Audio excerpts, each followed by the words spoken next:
The BS Report is a free-flowing conversation that occasionally touches on mature subjects. The BS Report. The BS Report with Bill Simmons. Welcome to the BS Report. We are taping this on a Tuesday. It's running later in the week. Time to talk summer movies and movies in general with our dude, our Pulitzer Prize winner from Grantland.com, Wesley Morris. What is happening? Not a lot, my friend. I'm just relaxing. I'm gearing up to see Pacific Rim in about 3 hours. Ooh. Trying to get some beauty sleep. Decent buzz on Pacific Rim. I don't listen. I take your word for that. I did hear somebody did send me a note the other day. Somebody affiliated with the studio. Somebody at the studio sent me a note saying Kanye liked it. So I guess that means we all have to like it now. So it's been another terrible movie of summer, or another terrible summer of movies. And one of the reasons I want to have you come on was just talk about this theory. It's not even a theory. It's just something that people have been talking about. I want to see what your take on it was. Studios now just throwing all their money behind one or two big movies. And maybe this is something that didn't start this year. But these studios would rather swing and miss with a $250 movie than make 9 $30 million movies and try to hit one or two big ones. And when you think about like Michael Eisner, who was the CEO of Disney forever and ran Paramount once upon a time, and he took over Disney, and one of his strategies in the late 80s was to try to hit singles and doubles.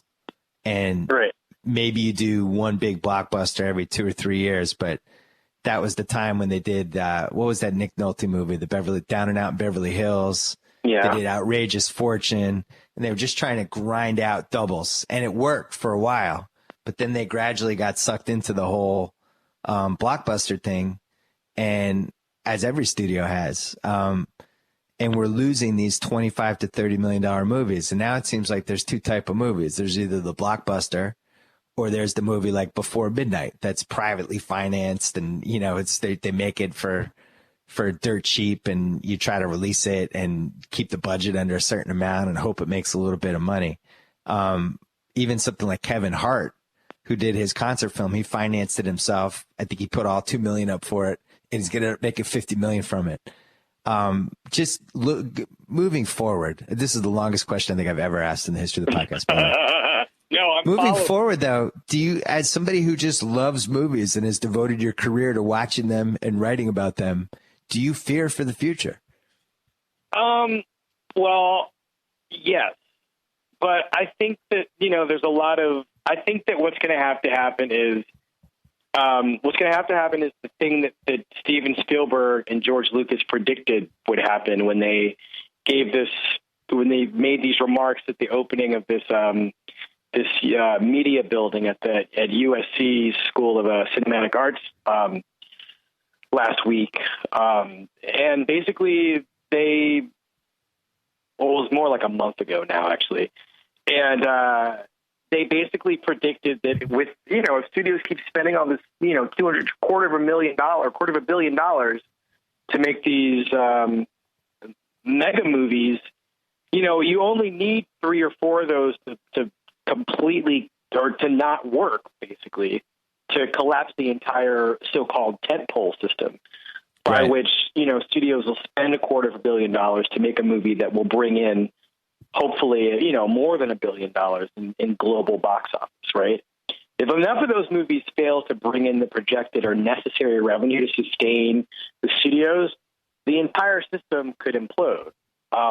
And that, I think, would be according to these guys, Steven Spielberg, who ran a studio and is, intimately familiar with making money and being successful, and also with, some failure, which is a necessary part of the business experience, the sort of movie making experience.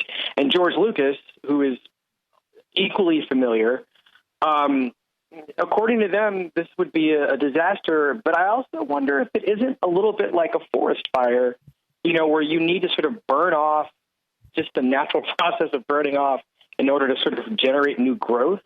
I wonder if the system falling apart, if that's indeed what would happen if a couple of these movies fail at some point, if enough of them fail at the same time. whether it would force these executives and these studios to sort of go back to the drawing board to figure out ways to spend that money. I don't know if wisely is the right word, because so far the implosion hasn't happened. And the people are going to the movies. I think it's going to take the global movie-going audience to reject enough of these movies to cause this feared implosion, for them to have to really rethink things. And I just don't know if that's. I don't know. I wonder if that's. I mean, it could happen. It's definitely possible. But I think that the science of how to get enough of these movies made that don't need a lot of advertising, that are based on things people are extremely familiar with, I think that they figured out a way to sort of make it almost foolproof now. Foolproof? Explain. Because the Lone Ranger is going to lose $150 million, it looks like. That's probably true, but I would say is a huge mistake, because what they were really banking on is not the legacy of the Lone Ranger, which has almost no. Well, there's two. Well, the first thing we should probably set up is this idea that one of the sort of shaky models or shaky problems with this model, with this global international model, is that you are sort of no longer making movies for, Hollywood is no longer making movies for an American audience or a North American audience even. It is making movies for the entire world. And you really need to have something that everybody in every major international market can gravitate toward. Comic books are really easy. Books that have been translated into 700 languages are really easy, like super bestsellers like Dan Brown and Harry Potter, stuff like that. The Hunger Games now. The problem with the Lone Ranger as this sort of thing is that the Lone Ranger doesn't mean anything to everybody all over the world. What means something to everybody all over the world is Johnny Depp. And I don't know if that's enough, especially when Johnny Depp is covered in war paint. Right. And is, there's a kind of, it's interesting. As much as I dislike this movie and I dislike it intensely, there is something slightly subversive about it. If Johnny Depp is basically your hook to get people into the theater, I just don't think that stories about an action blockbuster predicated upon the Wild West as told through this alleged revisionist. The thing that Johnny Depp is hoping to do with Gore Verbinski's help is to sort of restore Tonto to the forefront of the Lone Ranger myth. I don't think people in Russia really care about that. Well, there's two other problems too. Is, for one thing, you have the star of the movie, as you said, you're hooked for the movie because the Lone Ranger doesn't mean anything to anyone under 30. So you're taking your star, you're covering him in paint, and he's basically monosyllabic for the most part. So that's a problem. Yeah. But the bigger problem, and I just can't believe that this can happen in this day and age. So on Sunday, my wife had to go to a baby shower. And I had my two kids, which I love having my two kids, and we were trying to figure out what to do. So we decided we were going to go to lunch and go to a movie. And we could have gone to see The Lone Ranger. I looked up the movie time. It was 2 hours and 33 minutes. Mm-hmm. Despicable Me 2 was like an hour 35. Anybody who has kids who is choosing a movie, the number one thing they look at is the length of the movie, because kids have kids have an hour in them. And then after that hour, you're just holding on. Like if they were starting pitchers, they can throw 6 really good innings.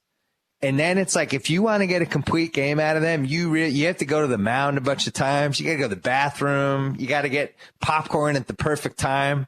Like you really got it, because they have the previews too. And you get there early and they show 15 minutes of previews. So it's about 2 hours. So I'm looking at this going, first of all, Despicable Me 2 is getting better reviews anyway, but I have a chance to be out of the movie theater an hour earlier. It's a no contest. Of course I'm going to Despicable Me 2. It's no contest. And I don't understand in this day and age how you can do a movie that's ostensibly geared toward kids that's 2 hours and 33 minutes. Or parents with their kids. Because like you and I wouldn't be hanging out on a Thursday night going, let's go see a movie. Yeah, let's go to The Lone Ranger. Like it's supposed to be a family movie. There should never be a family movie that's 2.5 hours. I had to vent about that. It bothers me. No. That's a legitimate, that is another aspect of this problem, right?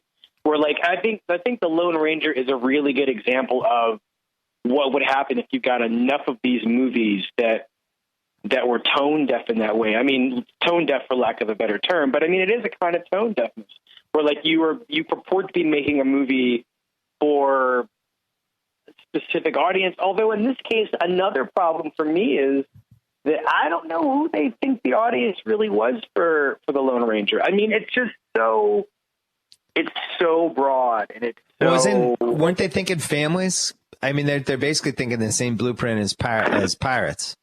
Where it's like, yeah, I would take my 8-year-old daughter and my 5.5-year-old son to see The Lone Ranger, and my son would come home and pretend he's the Lone Ranger. I mean, I think that's their goal, right? Well, they needed a different actor for that. Right. Like, nobody's leaving The Lone Ranger wanting to be The Lone Ranger. They're wanting to be Tonto if they care at all. And I think that's sort of the interesting subversive part, and subversive. I mean, the sort of the corrective aspect of this Lone Ranger mythology. But at the same time, I think the problem with the movie is that it's unclear whether it's a family film. It's unclear whether it's supposed to appeal to teenage boys. And it's not like a movie that a Steven Spielberg could make where it would just appeal to everybody. It's not that. It's that I don't think there was enough thought paid, maybe if we're talking about how to appeal to demographics and that sort of thing. I don't think there was really enough attention paid to like even with a movie I hate, like World War Z, I'm not a big fan of that. But I mean, I get where I know who the audience is for that. And the audience for that movie knows who it is.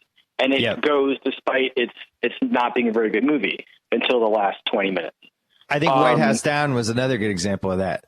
There's a movie that knows what it is. Hey, first of all, I'm supposed to buy the premise that Jamie Foxx is the president. So right there, I'm going in. It's a leap of faith. So anything else that happens from that point on, I'm in. This is Jamie Foxx. Yeah. President Jamie Foxx? What? I just wonder whether or not, with a movie like White House Down, though, whether, because it's not a huge hit so far. It's been 2 weeks, but it doesn't look like a huge hit. No, but its destiny is to make a decent box office, and then everyone will get it on pay-per-view or iTunes or whatever. Everyone will end up seeing that movie over the course of the years. Everyone will see it. I mean, I wonder. I mean, you're probably right, and I don't have enough strong feeling for that movie to hope for that to happen.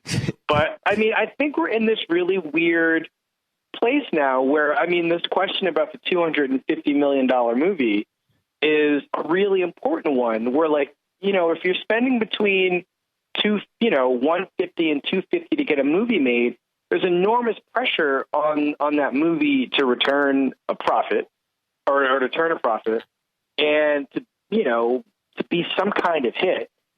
And it really is sort of crowding out more interesting. I mean, this is the first summer I can think of where every major studio movie is pretty much an action movie of some kind.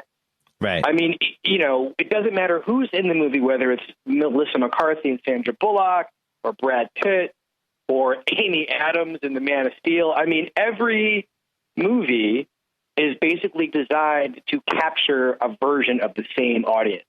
And I think the thing that Spielberg and Lucas are predicting is that the audiences are going to, they're going to start to smell a formula and feel like they've seen it all before. No, I don't know. I feel like, if that rejection hasn't happened yet, I don't know whether it will, but I mean, it's certainly entirely plausible because if you look at, every summer there's a sleeper movie.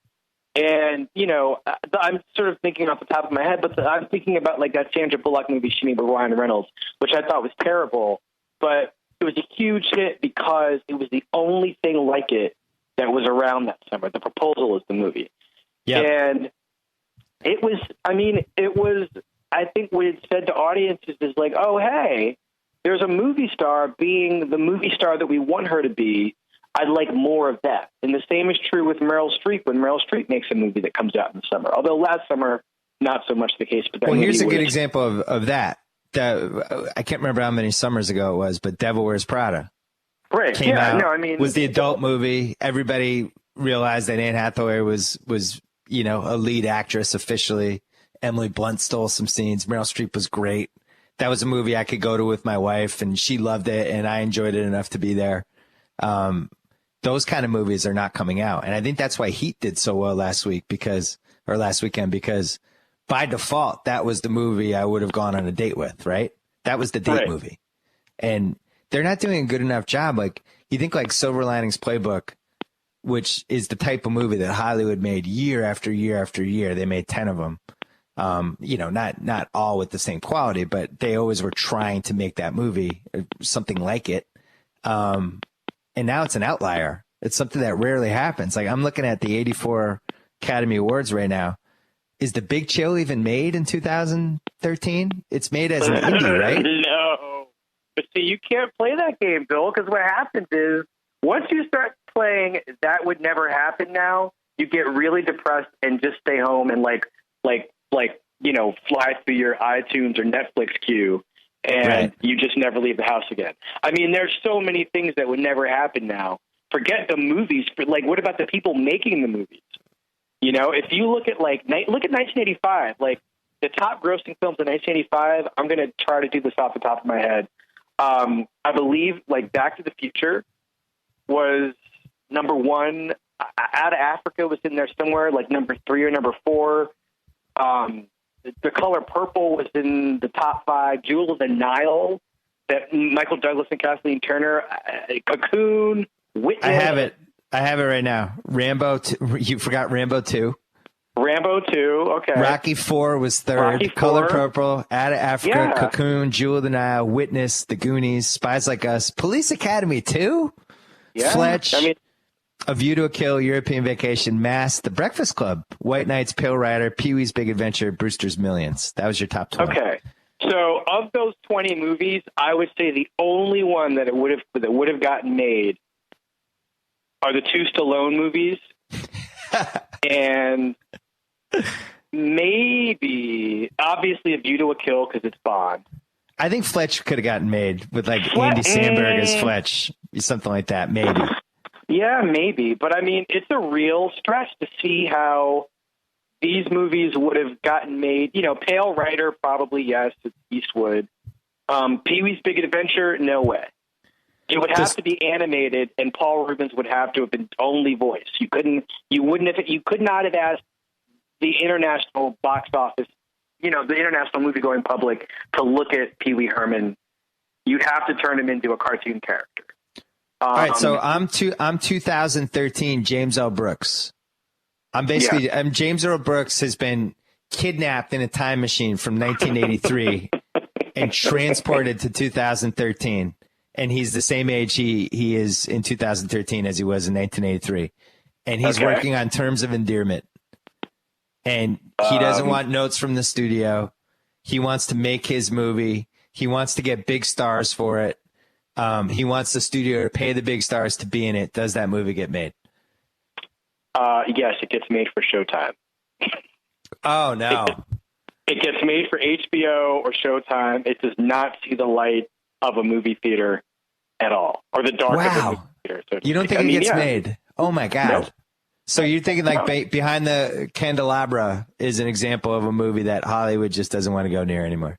Absolutely. I mean, and then the corollary to the speech that what Lucas and Spielberg had to say about how their sense of doom is what Soderbergh had to say earlier in the year on almost exactly the same subject. With Soderbergh, it was a lot more personal, and it was a lot sort of more rambling. But to have these 3 filmmakers on the same page about a real crisis. It's not like Gus Van Sant is walking around giving this speech to everybody, or Jim Jarmusch or Spike Lee. These are 3 men who've made the movie industry a great deal of money and know how to make hit movies. These are three guys who are lamenting the passing of something very important. And I would say in Spielberg and Soderbergh's cases, they're two guys who know how to make both types of movies, but exceptionally well. And I think that one of the things that they recognize as being very important to that process is screenwriting. And I think that, Linda Obst and David Edelstein had a really great sort of small conversation in New York Magazine, I think in the issue that's for this week or last week. Yeah, it was good. And, Linda Obst, the wonderful Hollywood producer who is now spending a lot of time working in TV, senses that one of the problems is, the global box office is a huge problem. And she is another person sounding the alarm bell for these, I'm not crazy about every movie she's ever been involved with, but she made a very good, 20 to 50 or $60 million movie, a lot of which were hits, a lot of which, spoke to women. She did Flashdance. Well, Flashdance is, I don't know if that's speaking to women, but, they had female characters at their center. Police in Seattle, Bad Girls, Contact, The Siege. These are all Hope Floats. These are all movies she produced. And she's very canny about this sort of stuff. And I think that she is just as concerned as these men are, in the same way that they're concerned, and in a slightly different way. Like, there's a whole, more than half the population of the global movie-going audience is being totally ignored by the studio. And the thinking is that women will just go to men on a date, or go to a movie that men want to see because for whatever reason they're more willing to just say yes. I don't know. But that men, conversely, would not be willing to go see like a movie like, I don't know. I mean, there's so few now that I can't even think of something that they would be going to see that was a hit. Well, what's interesting is that they release all the quote unquote smart movies in two specific times of the year, right? Usually it's like September and it's right before Oscar season. And that's like, right. All right, if you want to see our good stuff, here are the 2 months. But God forbid we put one of these out on July 4th. Exactly. Well, here's the other thing, though. I mean, I feel now that you have two classes of movies. You have the summer blockbuster movie, which is obviously not just confined to the months from May to Labor Day, from Memorial Day to Labor Day. You have it. It's like global warming. I mean, it gets hotter earlier and earlier every year. So like your summer movie season kind of really starts at the end of March now. And it basically it's a movie that is based on a comic book or something pre-existing, like another franchise, sort of the latest installment of a franchise movie like Fast and the Furious 6, which we both like a lot. I don't know. Do you actually like that? I'm not sure of it. Did you see it? Fast 6? Yeah. Oh, it was an A+. I'm doing a podcast with Carl about it tomorrow. I loved it. Hey, that's right. The Fast Furious franchise is one of the few franchises that knows what it is. Right. It knows exactly what it is. It has total self-awareness. Now, but I mean, that's the kind of, I mean, it's become, I mean, the formula has become what the formula has become, but I think that is an interesting outlier in a sense because it came, it's sort of an original franchise. There's no comic book source material or, old TV show source material, and it's not a remake of anything. I mean, the movies themselves have sort of become remakes of themselves. I'll go a step further. I think when you think about what we grew up with, and we had these big action stars, we had Schwarzenegger and we had Stallone and we eventually Bruce Willis and these massive action stars that could open any movie. I think the Fast and Furious franchise now is really the only real action star left. It's the only action movie that can come out where fans will go, I'm seeing that. And that all I need to know is that it's coming out and I'm going to be there. You can't name another action movie actor who has that kind of command from fans. Can you? Are you talking about Vin Diesel or Dwayne Johnson, or like is the franchise? I'm just talking. The franchise itself is the only action movie star right now. Because like I would agree with you. Yeah, Bruce Willis did Die Hard 19, and I didn't feel like I had to see it.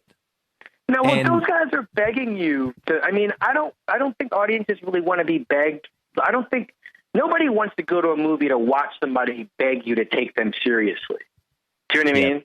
Like, right. Yes, I still matter. Yes, I'm still relevant. The Fast and Furious movies aren't fighting for anything. Like, they're not fighting for anything in the narrative sense or the thematic sense, and they also aren't fighting for anything culturally. Like, it's not a defensive film franchise. And I feel like with each attempt to sort of maybe like start a Batman or start a Superman or reboot Spider-Man, I feel like there's a kind of desperation on the part of the studios to sort of keep some skin in the blockbuster game without having to take any risks. You know, you don't have to take a risk. Here's the edge that Fast and Furious, the franchise, has over all those other ones. It's really a movie about family, Wesley.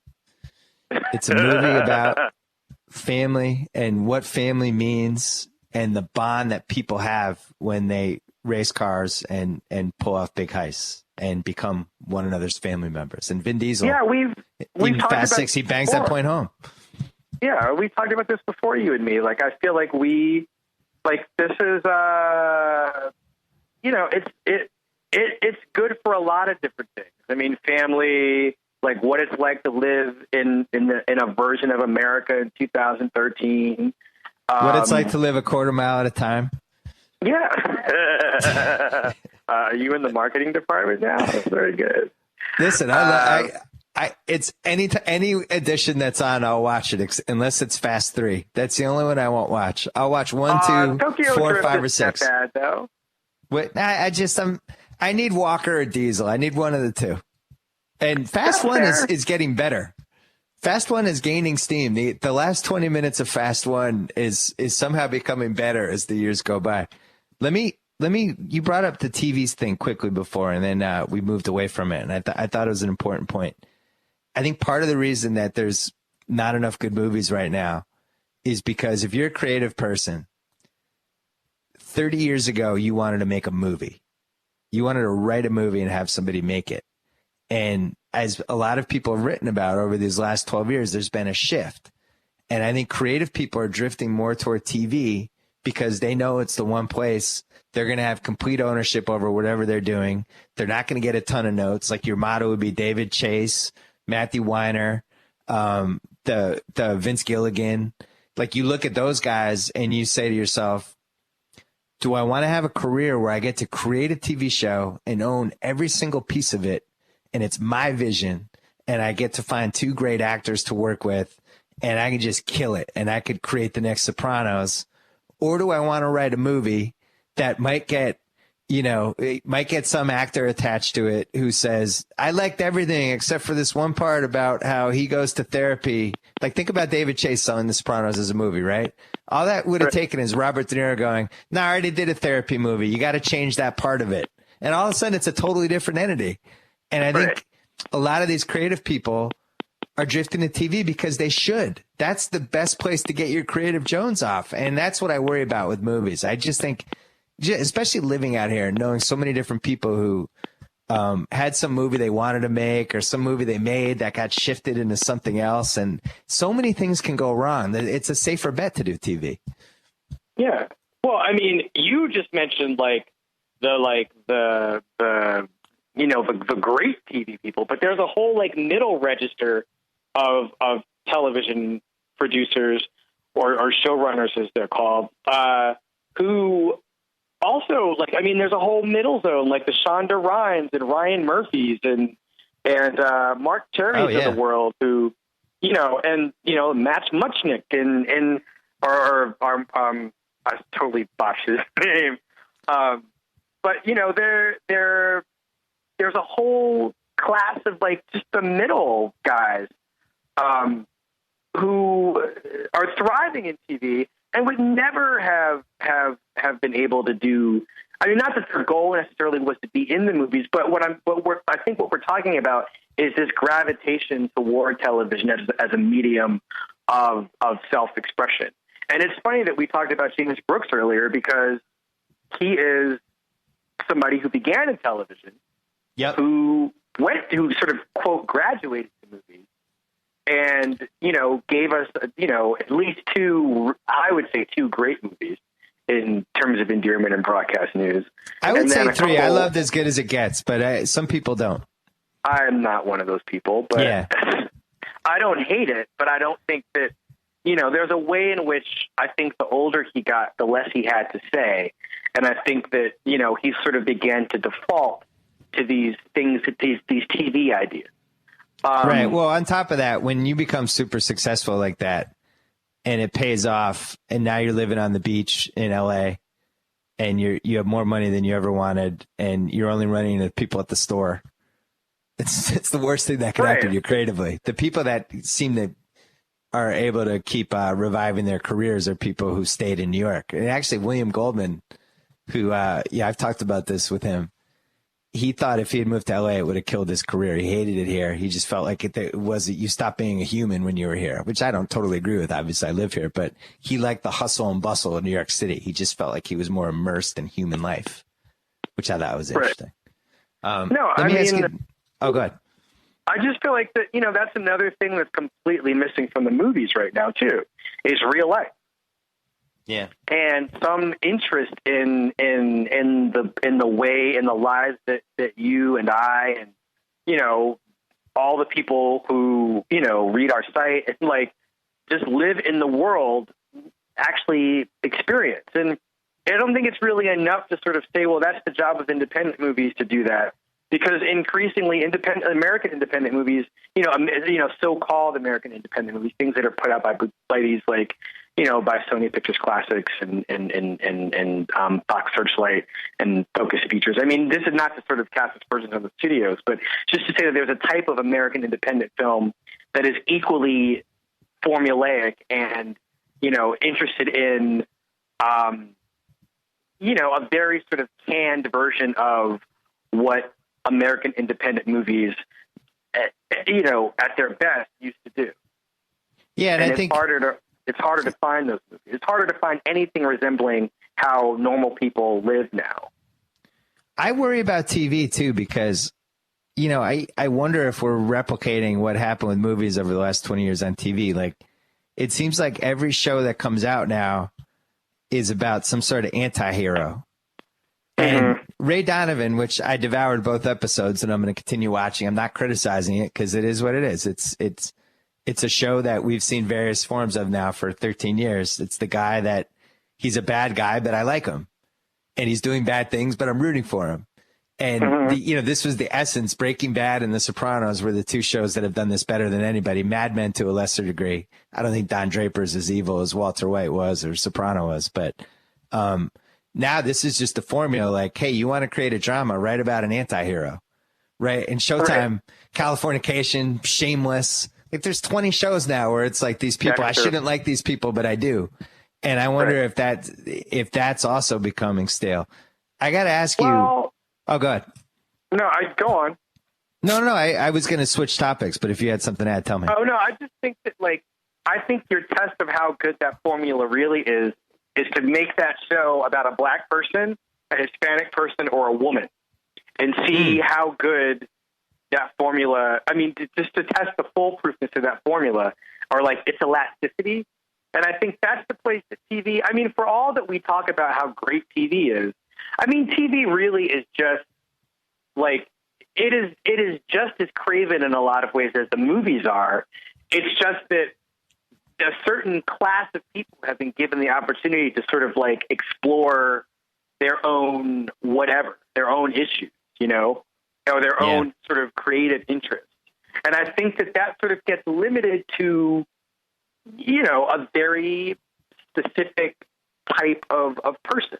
And I wonder, you would never have had The Sopranos if The Sopranos were like the Jacksons.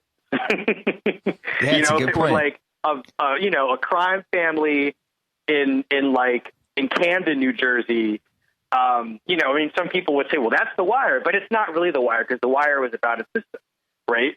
And you would just never, it's hard to think of it's hard to give TV a lot of credit for some things because, one of my frustrations, for instance, with Mad Men this year was its totally weird, use of black people as the signposts for these other things or to allow other things to happen. Yeah, they're shoehorned in. Right. Well, I mean, that last shot of last episode of this past season with the black kid standing on the porch looking at that lollipop. What was that? And nobody really knew, and nobody could explain it. And rather than, people get mad at me or annoyed with me for finding it offensive or complaining about it, but it made no sense to me. And it didn't make any psychological sense. It made no necessarily historical sense. It just was something. I'm not exactly sure why it was there, but I mean, it sort of speaks to this privilege that these guys, these producers have to get away with, such things and not necessarily be held accountable for them. And the same is true for women. I think that a lot of the stuff that Lena Dunham gets put at her feet kind of come at her because she's she and Julia Louis-Dreyfus are the only people on TV at this point. I mean, more or less, sort of doing something that men get to do without being questioned or blamed for doing it. And they're not killing anybody. Yeah, I'm really glad you brought this up. Lena Dunham has taken 10,000 times more than she should have. She created something of an anti-hero in a comedy show, and people decided it was too close to real life. Who is she to do this? Her friends, who is she trying to represent with her friends? Is that supposed to be? No other show, I don't think, has been dissected the way that show has been dissected, to the point that I worry that it's going to hurt her creatively long term, because I just don't think anybody should be picked apart like that. She created a freaking comedy show on HBO. People are picking apart dialogue line by dialogue line. I mean, come on. I think. But then you look at the difference between that and Scandal. Now, Scandal, everybody loves Olivia Pope, right? Is there a more popular TV character than Olivia Pope? Fictional Olivia Pope could run for the real presidency. She's on the cover of Vanity Fair. And I think some of this has to do with just the fact that all of us have liked Kerry Washington for years and years, and she just never found the right role.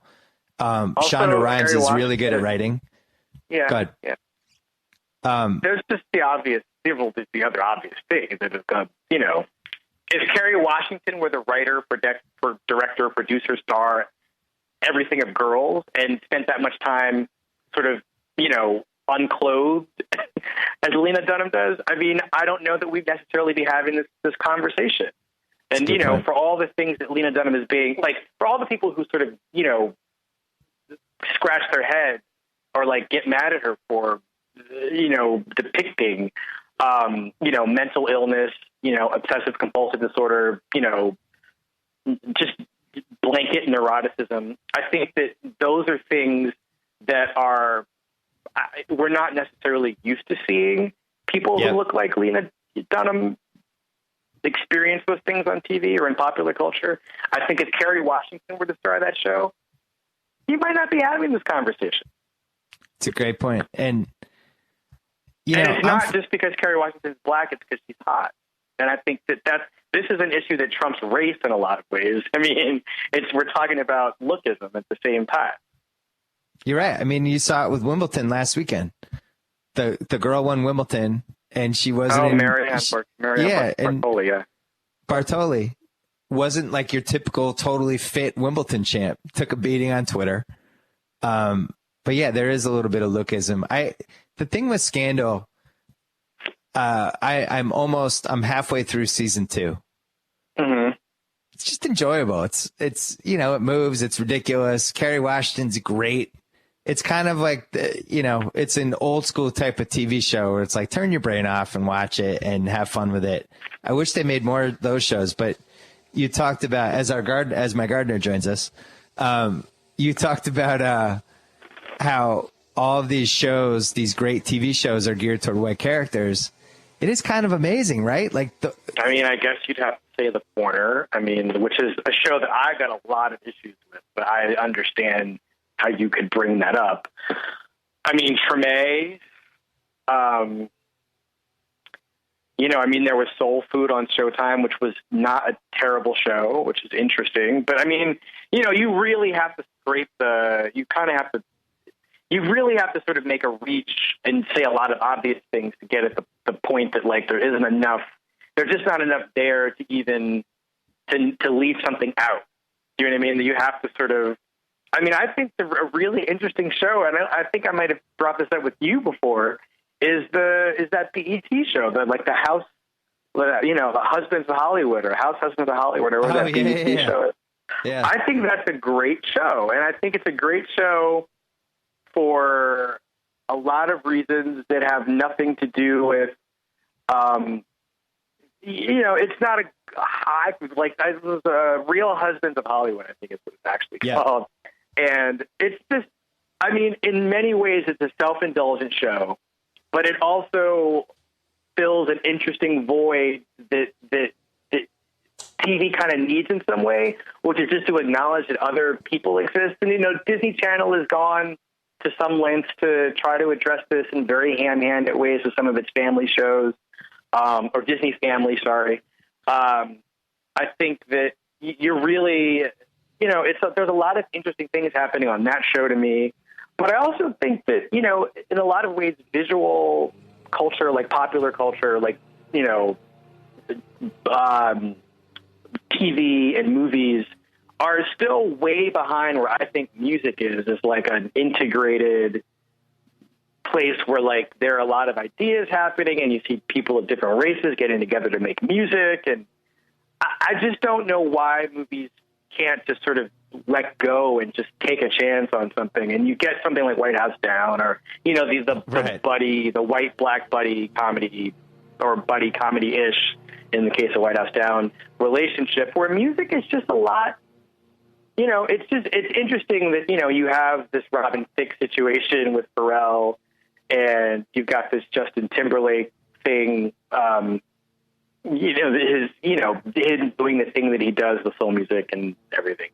And Pharrell being on that Daft Punk song with Nile Rodgers. Obviously that's the tip of an enormous iceberg, but there's a lot of interesting things that happen in music that sort of goes unremarked upon because it's just, we take it for granted in a lot of ways. Look, let's say, for instance, they made a Dangerous Minds TV show right now. Mm-hmm. Right? And let's pick some 33-year-old actress who had a hit 5 years ago. And that could be anybody who was on a Law and Order, Cold Casey sort of situation. Go. Okay, one of those people. So it's like Angie Harmon coming at you. Yeah, it's like Angie Harmon 8 years ago. And it's Dangerous Minds. She's in the inner city now trying to teach these unruly kids and making a connection with them. That show would work. People would watch that. I don't know why that hasn't happened yet. I think a White Shadow remake would work. I think a show, we talked about this on the last podcast, a Sex and the City type show with four gay friends would work really well. I think people would watch it. But Logo had that show. It was Logo had that show?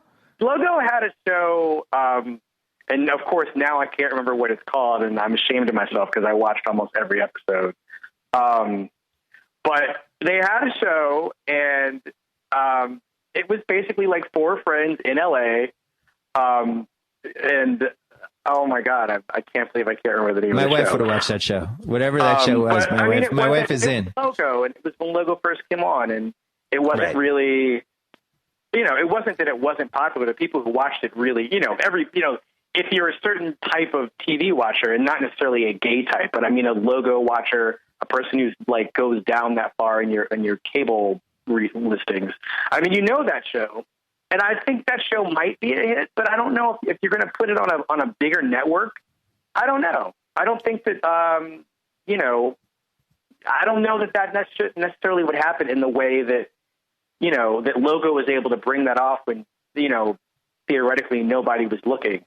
I guess my point is I'd rather see somebody try a show like that than do Ray Donovan. Noah's Ark. That's it. It just pops into my brain. Yeah, Noah's Ark? Noah's Ark is the name of the ARC, not ARK.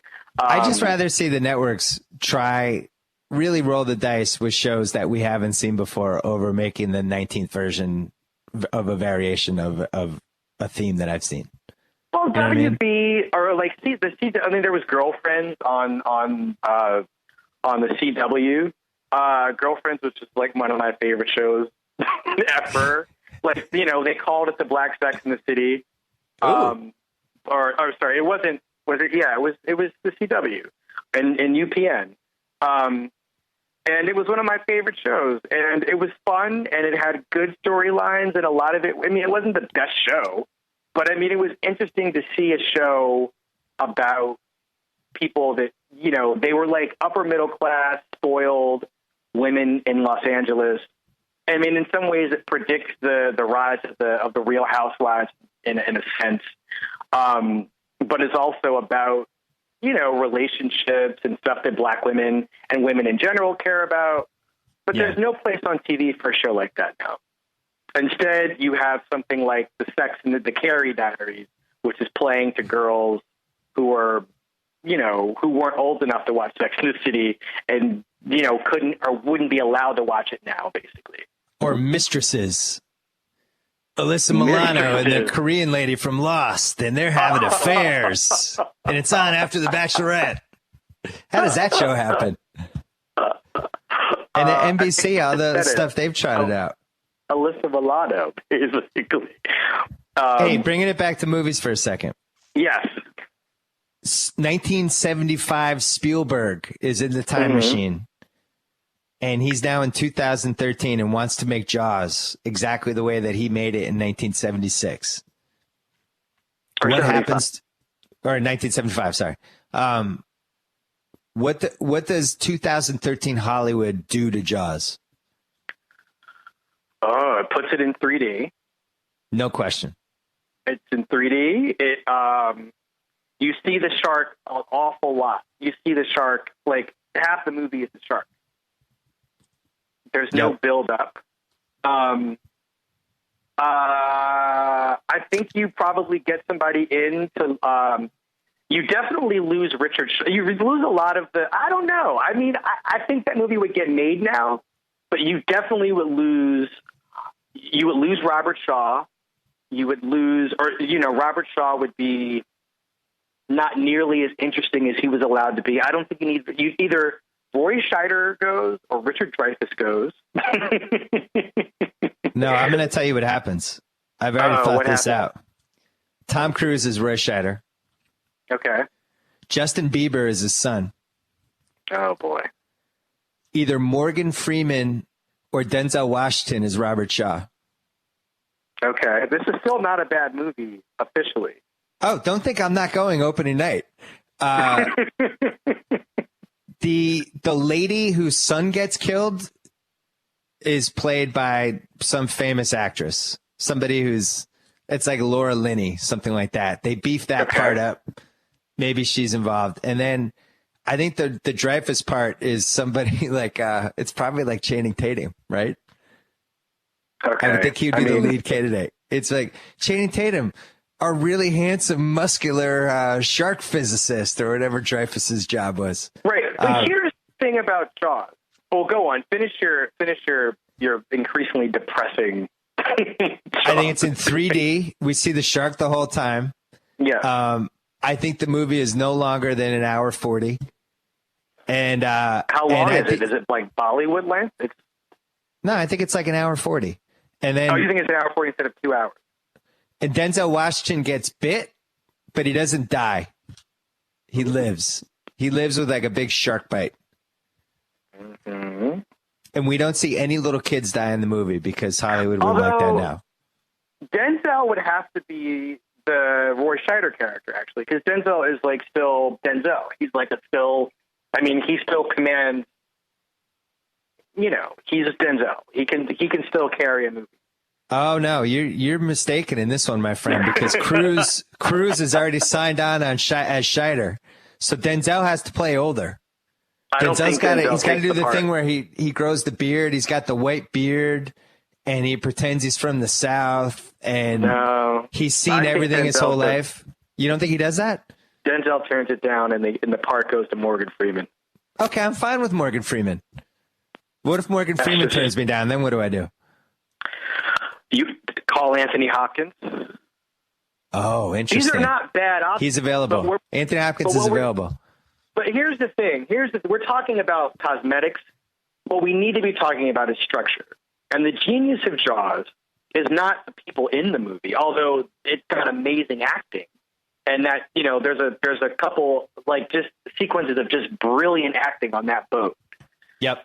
But you have in Jaws one of the great suspense payoffs I think you could possibly get in a movie, in an American Hollywood movie. Just in terms of how the movie builds to that climax, the showdown, the sort of Moby Dick-esque showdown between the men and the shark. Well, what about the first time the shark? What's the first time the shark swims by the boat? It's the big reveal, and all of them were like, "Oh my God, what is that thing?" It's like it's a 25-footer. No, I mean there's a way in which the myth of the shark, the sort of the dread that you feel about it, really takes over the movie. And nobody ever forgets the first time they see that movie or the second time. And, it has all of these great elements from John Williams' score to Spielberg. To Spielberg's just his belief in the screenplay that Carl Gottlieb and Peter Benchley wrote. The pacing is so good, and you really feel like the story is building somewhere. And in order for that movie to work now, and you go back to a movie like Jurassic Park, which was released this year in 3D. That's another movie that's got really good pacing. And the point at which you see the dinosaurs, you really, as an audience member, are ready to see some dinosaurs. Yeah. But before that, you have this setup. There's a story. And I think that the thing that's lost in these mega budget things now is the story. And I feel like a 90-year-old man complaining about this, and I hate that. But it's, where we are now leaves me no choice. Like we are at a point now where one of the reasons these guys are all going to TV, and the reason that these great directors are complaining about not being able to get their movies made, is because there are a lot of guys making these decisions at the studio level, at the the higher up studio level, who don't care about movies. They don't know what creatively it takes to make a movie work. They know they've got like algorithms and, versions of sabermetrics. They know what elements you need to get a movie to be a hit globally. And one of those things really isn't a screenplay. You need a gist of a screenplay.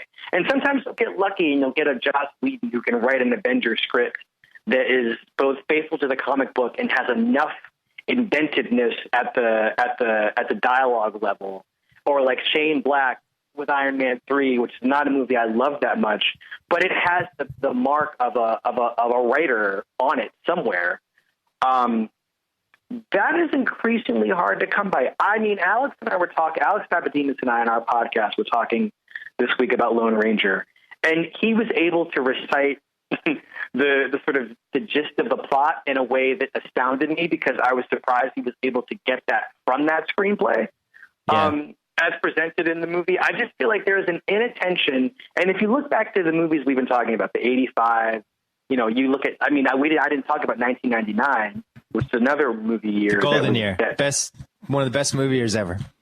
Sixth Sense, Toy Story 2, The Matrix, Notting Hill, even that crappy James Bond movie had a decent screenplay. American Varsity Beauty, Blues. Don't forget Varsity Blues. South Park movie. Yeah, even Austin Powers, which I believe was 99 and was, that was the Spy Who Shagged Me. That was a huge hit. All of those movies had enough writing where it's like the film was sort of like the Sixth Sense was all screenplay. Toy Story 2, screenplay. American Beauty, as much as I don't like that movie, Screenplay. I mean, these are movies that were living and dying by the quality of the writing and the realization of what it took to get those movies made. And, last year, 2012, not so much about screenwriting. It's, I know I mentioned The Avengers and Skyfall, those movies, I mean, that's fine. It had a script. Dark Knight Rises. I think, great. That when you talk about the pacing with Jaws, one of my favorite scenes in Jaws is the scene when Roy Scheider's bummed out at the dinner table and his little kid's trying to cheer him up, and there's like no lines of dialogue in it. Yeah. It's just a really smart scene, and in 2 minutes just establishes his relationship. I don't mean to sound all movie dorky, but it only took 2 minutes and establishes the relationship not only between the father and his son, but his family. It sets the mood for what his emotions are. And I feel like that's a scene that would just get cut in 2013. They're like, we don't need that. But we already know he likes his family. Why do we need a scene to prove that? And that's out. And I also think the opening scene, I think we see the shark in 2013. I think the shark has to come flying out at the movie screen, so I get scared of my 3D glasses. I mean, there's a sense that you wonder whether this global, the global box office concerns also make certain kinds of screenwriting hard because movie-going cultures are different all over the world. I don't know. I mean, you go to a movie in India, it's not the same thing as going to a movie in the U.S. And it's just not. It's just a different. The priorities are different. Bollywood movies run forever. Each movie-going culture is not the same, and the assumption, and I guess this is sort of negated by the amount of money these movies make. But I mean, I guess the more generic you can make a movie and the most spectacular looking you can make it, the more guaranteed you are to sort of overcome those cultural differences in order to, optimistically delight and entertain an audience many, many times over. And, cynically, to make as much money as you possibly can. Well, there's a famous story about Good Will Hunting where, initially it was the first 45 minutes of the movie was basically the entire movie that we ended up seeing. The second half of the movie was Will Hunting becomes a spy and goes into this whole world, and all of a sudden bad guys are after him and all that. And that was the whole second half of the movie. It became an action movie. And it was William Goldman, I think, who gave them the note, get rid of that second half, just make it about the guy and his therapist. And then the Hollywood legend was that he actually rewrote the script, which he didn't. He swears that he didn't. But he gave them that note, get rid of the spy stuff, it's stupid, just concentrate on whatever. So they did. And now you think so that movie came out in 1997, I think. Yeah. 16 years later, I think the studios would have encouraged them to keep the spy stuff, right? Play up the spy stuff. Do we need Robin Williams? Can we just make that like a 2-scene cameo from him? Hey, what if he goes to France and he's in Paris, and then all of a sudden it's a different movie? I really think they would have ruined that movie too. I think you can go through all these different movies that we loved over the last 30 years, like even a movie like Risky Business. What happens to that movie in this day and age? It certainly doesn't get made. It's probably... Well, it doesn't get made like that. It gets made with with a real teenager, and you get rid of all the dark stuff. No question. And it becomes PG-13. I don't even think it comes close to getting made. And think about that movie launched Cruise's career. It's a really good question whether Cruise's career even happens without Risky Business. Because if he got to do Top Gun, maybe, but that was 3 years later, and he got to do Top Gun because of Risky Business. Yeah, that's true. I don't know. Might have fallen through the cracks.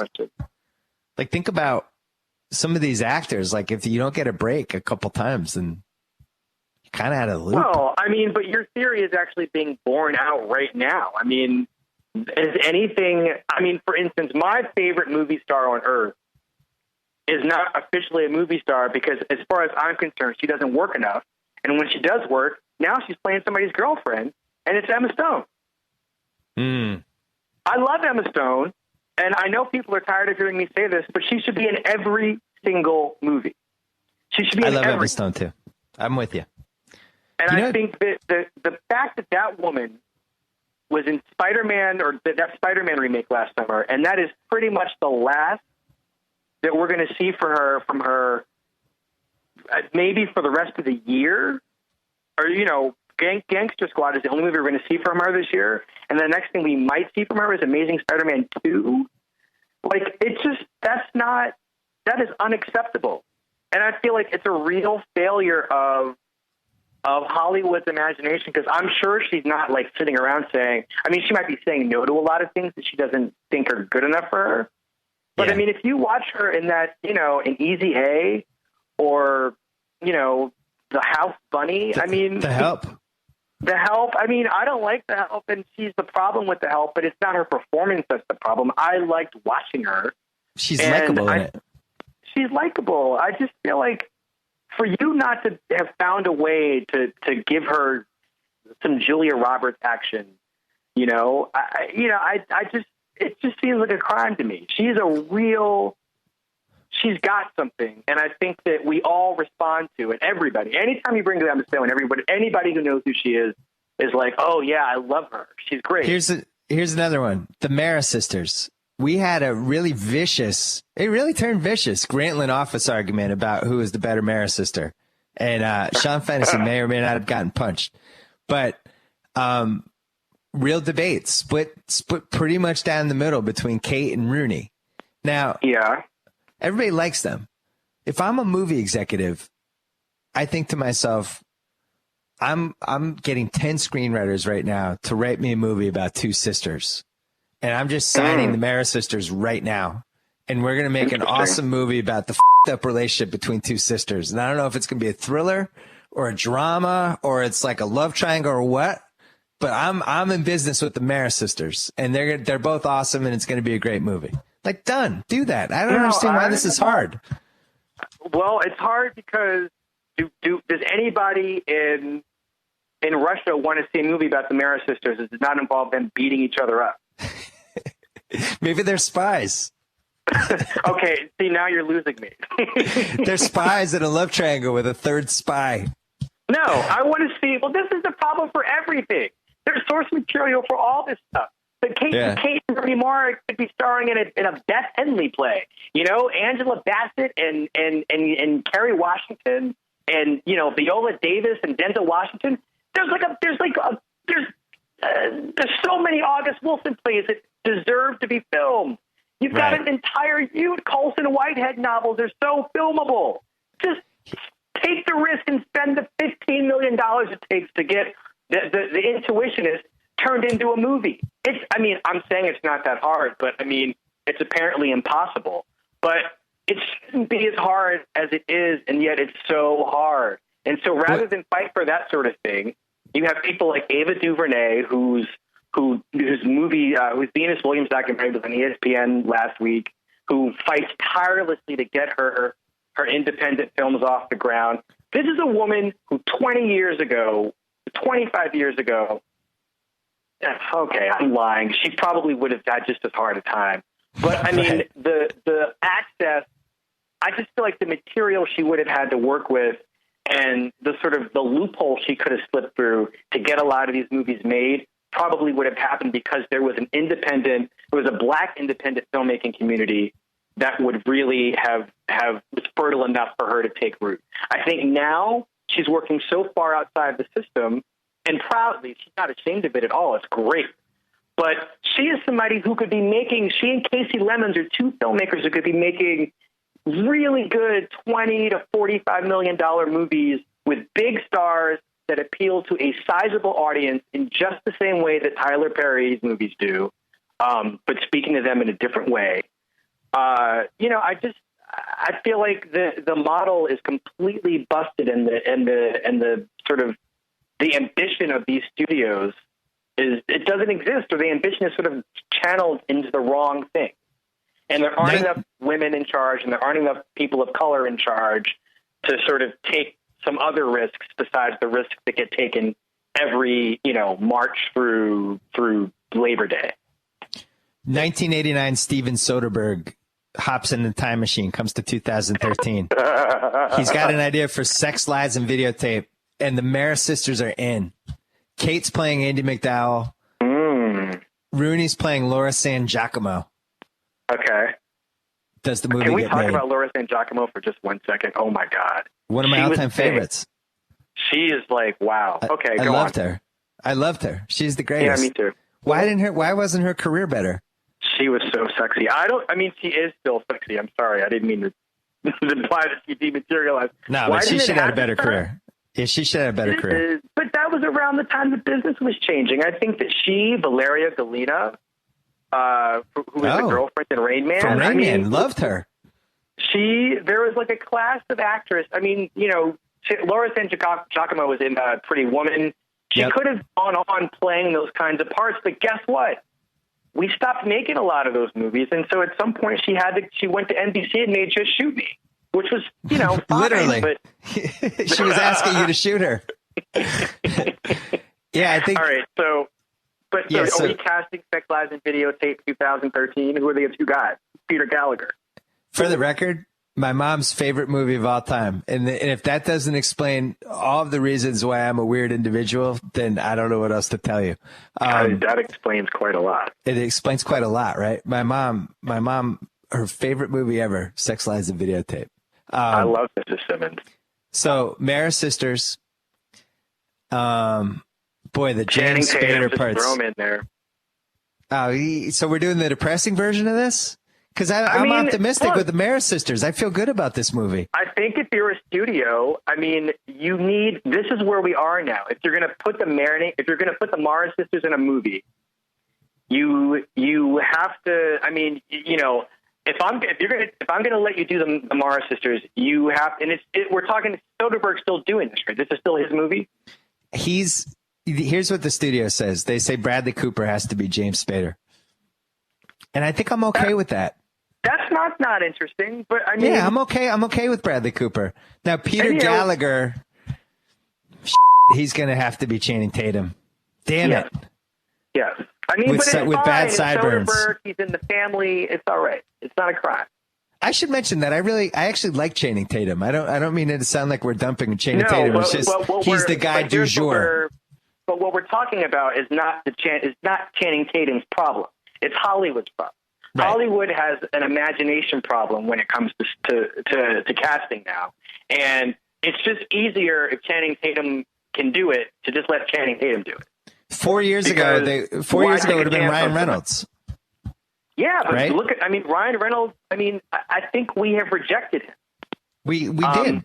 I wrote about this 2 years ago. America was rejecting him, and the studios were not accepting it for years and years and years. And now we have R.I.P.D. coming out.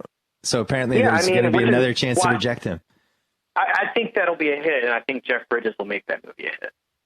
Wow. Interesting prediction. I think that trailer is one of the 5 worst trailers I've ever seen.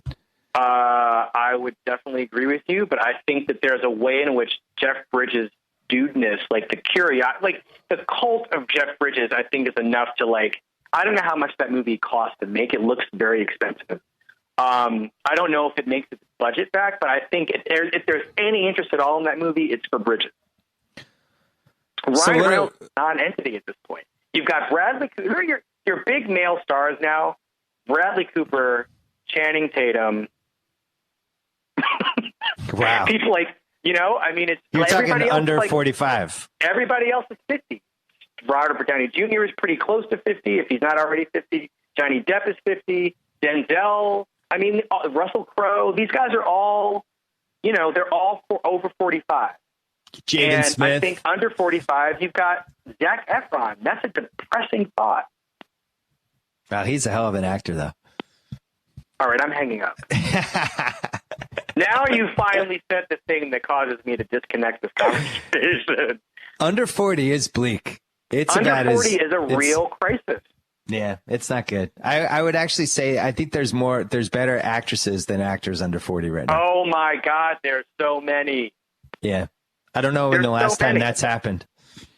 Well, it doesn't matter whether it's precedented or not, but the fact that we're still importing guys from Australia and the UK to play our American people, this is why Channing Tatum's so exciting. His accent is real. Yeah.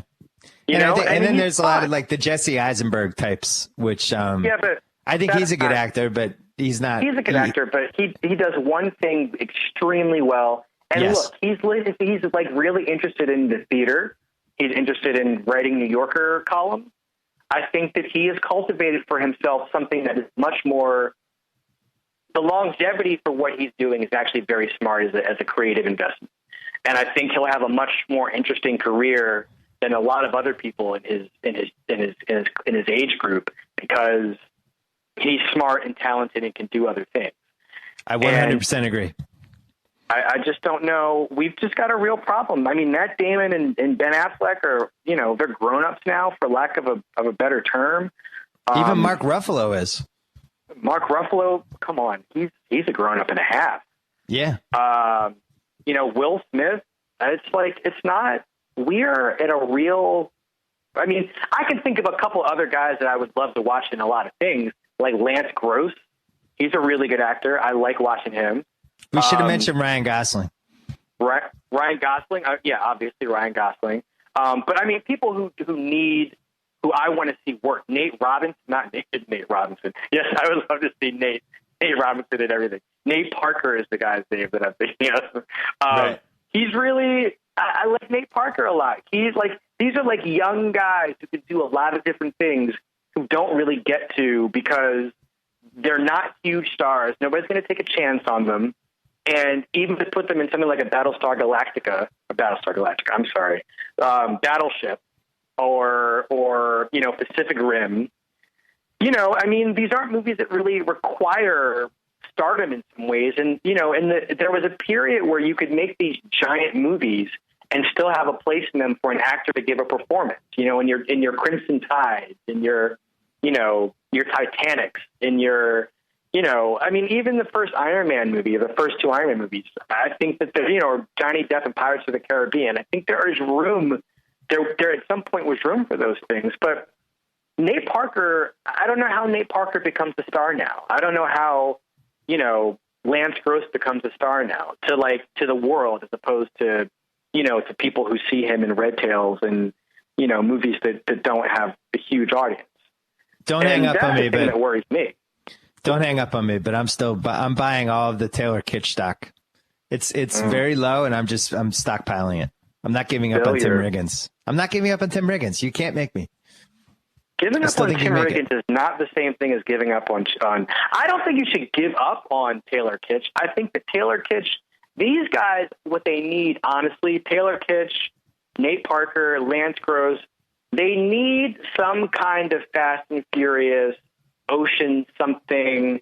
They need like a caper movie that also lets them be, that's not like so formulaic, like Now You See Me or Red or, Red 2 or whatever. They need something like that is sort of like marketplace friendly, that, plays to a lot of people, will play overseas, but also lets them get away with doing some acting and like flashing their personalities instead of like reciting exposition, which is what these movies also require them to do. And I just don't see them getting a chance to do that. And, there's so many smart people out there who can write them something, and other smart directors who can do it. But the marketplace is just jammed. I mean, the channels are smaller. There's just less bandwidth culturally from the audience. It's a real, I mean, I went into this conversation, Bill, kind of like not as feeling as things were as dire as Lucas and Spielberg and Soderbergh. But I mean, they're pretty grim, I have to say.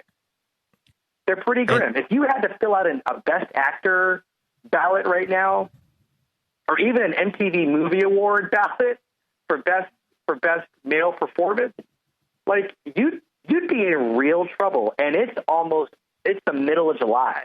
Can Vin Diesel be on my ballot? You can put him on your ballot, but one other young actor I can't make any guarantees. One other young actor from Friday Night Lights, Michael B. Jordan, has that movie coming out about the guy who was killed on the Oakland subway that everybody, you saw that at Sundance. You liked it. I did. I did not. I thought you did like it. I mean, you liked it, but you didn't think it should have won the prize. No, I don't think that. I don't think it should have won the prize. I think that, here's how I feel about Fruitvale. I think it is a very strong movie about it's a movie made about a very infuriating incident, and I think that a lot of the sort of tears shed over this movie and an anger that it inspires is not so much about how good the movie is. It's really about like how inherently unjust that incident was. I think the movie is fine, and he is good in the movie. I don't dislike the movie. I shouldn't say that. I feel like that distinction for me is one that needs to be constantly made. But at this point, that movie opens later this month. I think that is, at this point,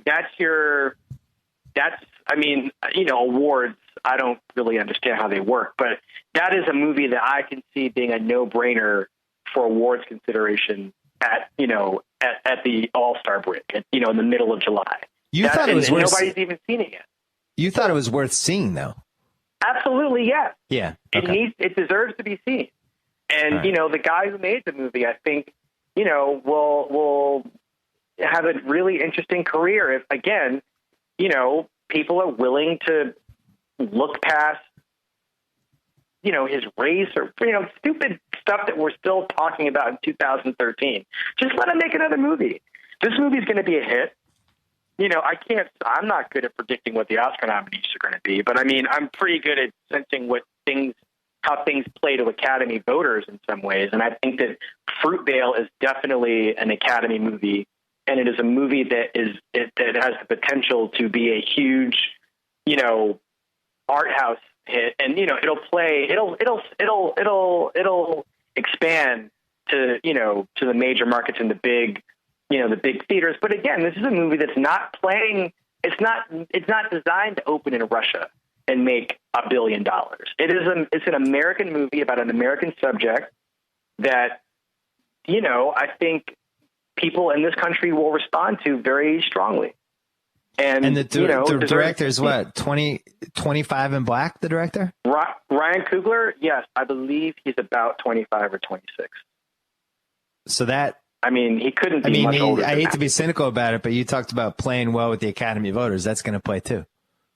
Sure. It worked. They'll eat that up. If we're going to keep being cynical about it, yes, it worked for John Singleton too. But the hope is that he doesn't turn into John Singleton, and he keeps making movies that he wants to make from an artistic standpoint or a political standpoint, and not get spooked out by what happened to his.